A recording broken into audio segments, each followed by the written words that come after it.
মানুষের মাঝে ধরে নেই 50 লক্ষ মানুষ হৃদরোগে আক্রান্ত।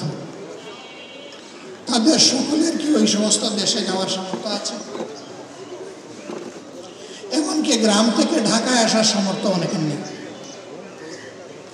তারাও তো এ দেশের নাগরিক। আর আমরা কথা বলি নাগরিকদের জন্য, আমরা কাজ করি নাগরিকদের জন্য। সেই নাগরিক সমাজকে বাংলাদেশে ফেলে আল্লাহর কসম আমার পক্ষে বিদেশের মাটিতে চিকিৎসার জন্য যাওয়া সম্ভব নয়। আমার পূর্ণ আস্থা আমার আল্লাহর উপরে আছে, আমার দেশের চিকিৎসক সমাজের উপরে আছে।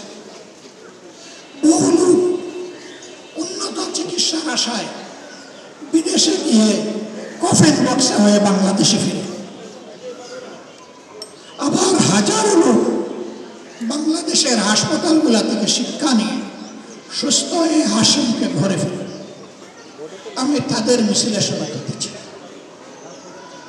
আল্লাহ যদি আমার উপর রহম করে, আর যদি আল্লাহ অপারেশন টেবিল পর্যন্ত আমার হায়াত রেখে থাকেন, আমি আমার মওলার দরবারে নত শিরে শুকরিয়া দেব। আমার আল্লাহর দরবারে ক্ষমা চাই। আমার দীর্ঘ জীবনে আল্লাহ আমাকে যে হায়াত এবং বিভিন্ন প্রকার নিয়ামত দান করেছে, আমি গুনাহগার। আমার প্রভুর নিয়ামতের শুকরিয়া আদায় করতে পারি। আমার প্রভু যেন আমাকে ক্ষমা করে দেয়। অপারেশন টেবিলে যখন আমাকে শোয়ানো হলো, অধ্যাপক ডাক্তার জাহাঙ্গীর কবির সাহেব তিনি কিছু কথা জানতে চেয়েছিলেন। আগে পরে মিলে আমি কয়েকটি কথা বলার চেষ্টা করছি। নাম্বার 1, আমি আপনাদের আস্থার ভিত মজবুত করার জন্য বাংলাদেশে চিকিৎসা নেওয়ার সিদ্ধান্ত নিয়েছি। তবে আমি এটা বিশ্বাস করি না আপনাদের কারো হাতে আমার সুস্থতা। আমি বিশ্বাস করি আমার সুস্থতা মাবুদের হাতে। কিন্তু এটা বিশ্বাস করি আমার মাবুদের সুস্থতার ওসিলা কারো না কারো হাত দিয়ে জমিনে নামে। সেই হাত দিয়ে আপনার হাত। আমি শুনেছি কোটি কোটি মানুষ দেশে বিদেশে আমার জন্য দোয়া করছে, এবং আমি এটাও শুনেছি আমার চাইতে বেশি আপনার জন্য দোয়া করছে, যাতে আল্লাহর দেওয়া শিক্ষা অনুযায়ী, জ্ঞান এবং দক্ষতা অনুযায়ী আপনি সর্বোচ্চ চিকিৎসাটা দিতে পারেন। 2 নম্বর ওনাকে বললাম, brother, forget about who I am. ভুলে যান আমি কে। যদি আমার পরিচয় আপনার মাথায় থাকে, আপনি অতিরিক্ত স্নায়ুর চাপে ভুগবেন। আপনি এখন থেকে মনে করবেন আমি একজন অতি সাধারণ রোগী। আরো 10 জনকে আপনি যেভাবে হ্যান্ডেল করেন, অপারেশন টেবিলে নিয়ে যেভাবে আপনি কাজ করেন, আমার ক্ষেত্রেও কোনো ব্যতিক্রম না করে সেইভাবে করবেন। এটি আমার অনুরোধ। উনি অর্ধ গালে একটা মুচকি হাসি দিয়ে বললেন, আপনি বললেই কি আমরা ভুলে যেতে পারবো?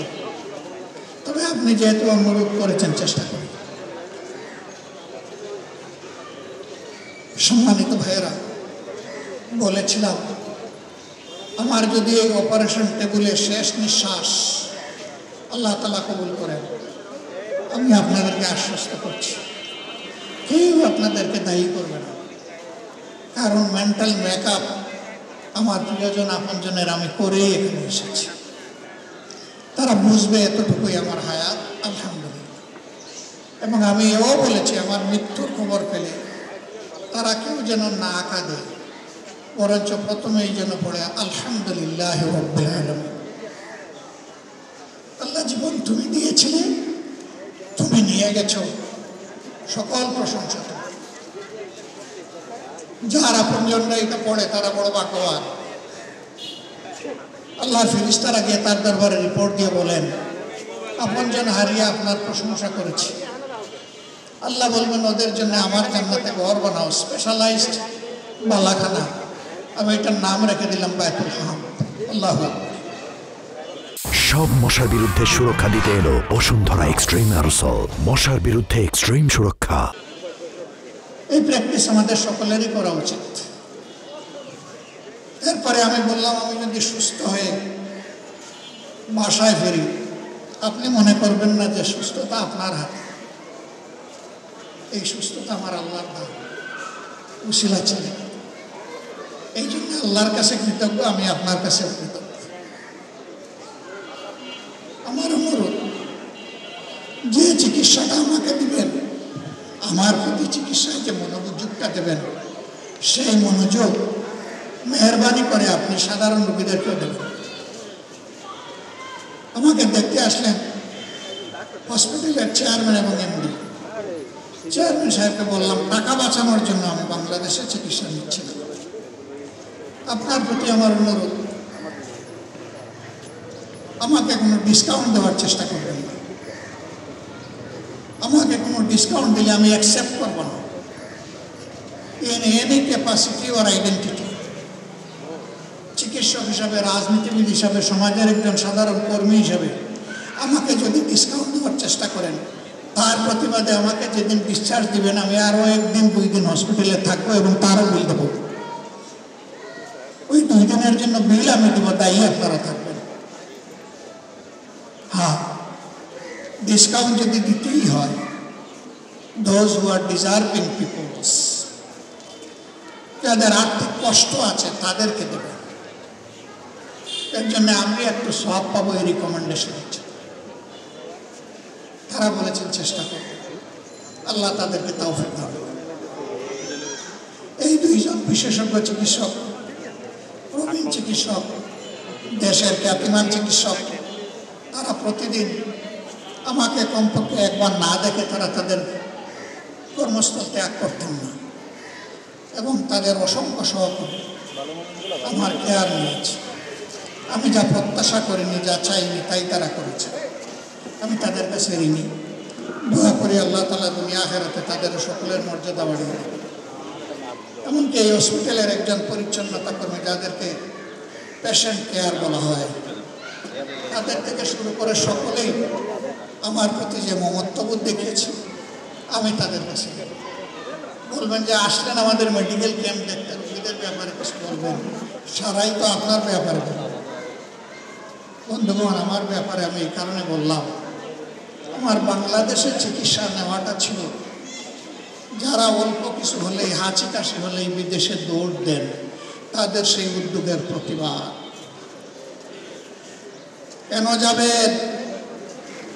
বিশেষ করে রাজনৈতিক মহলের বন্ধুদেরকে বলবো, যে এই চিকিৎসা একেবারেই বাংলাদেশে প্রাপ্যতা নাই, পাওয়া যায় না, তার জন্য যান, আমার কোনো আপত্তি নাই।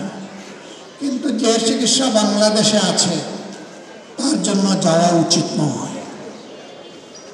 আপনি দেশ বদলাবেন, জাতিকে সোনালী স্বপ্ন দেখাবেন, আগামীর সোনার বাংলা গড়বেন, আর দেশ এবং দেশের চিকিৎসা আপনার পছন্দ হবে না। বন্ধু, আমি আপনাকে সমর্থন করি না। আপনি যেদিন এই দেশের চিকিৎসা নেবেন, জটিল এবং কঠিন রোগে আক্রান্ত হয়ে, সেদিন আপনি উপলব্ধি করবেন আমাদের চিকিৎসায় কোথায় কোথায় ফাঁক ফোকর এবং ঘাটতি রয়েছে। তখনই কেবল আপনার পক্ষে এই চিকিৎসা ব্যবস্থার প্যাটার্ন চেঞ্জ করা সম্ভব। আমি জানি না আমি কতটুকু উপলব্ধি করতে পেরেছি, তবে হসপিটালে থাকাকালীন 10 দিন আমি এই বিষয়গুলাই উপলব্ধি করার, বুঝার, জানার, শেখার চেষ্টা করেছি। গ্যাপ কোথায়, একথা আপনাদেরকে বলবো না, একথা যাদেরকে বলার তাদেরকে বলে এসেছি। কারণ আপনারা এটা চেঞ্জ করতে পারবেন না, যারা চেঞ্জ করতে পারবে তাদেরকে বলেছি। এই জায়গাগুলোতে ফার্দার অ্যাটেনশন করেছে। সম্মানিত ভাইরা, আমার এই চিকিৎসা আমাকে আঙ্গুল দিয়ে দেখিয়ে দিয়েছে, তোমরা যদি সমাজ পরিবর্তন করতে চাও, শুধু এই সমস্ত বিশেষায়িত হসপিটাল নয়, তোমাদেরকে সাধারণ হসপিটালে ঢুকতে হবে, যেতে হবে, দেখতে হবে, বুঝতে হবে, সমস্যা চিহ্নিত করতে হবে এবং তা দূর করার দায়িত্ব নিতে হবে।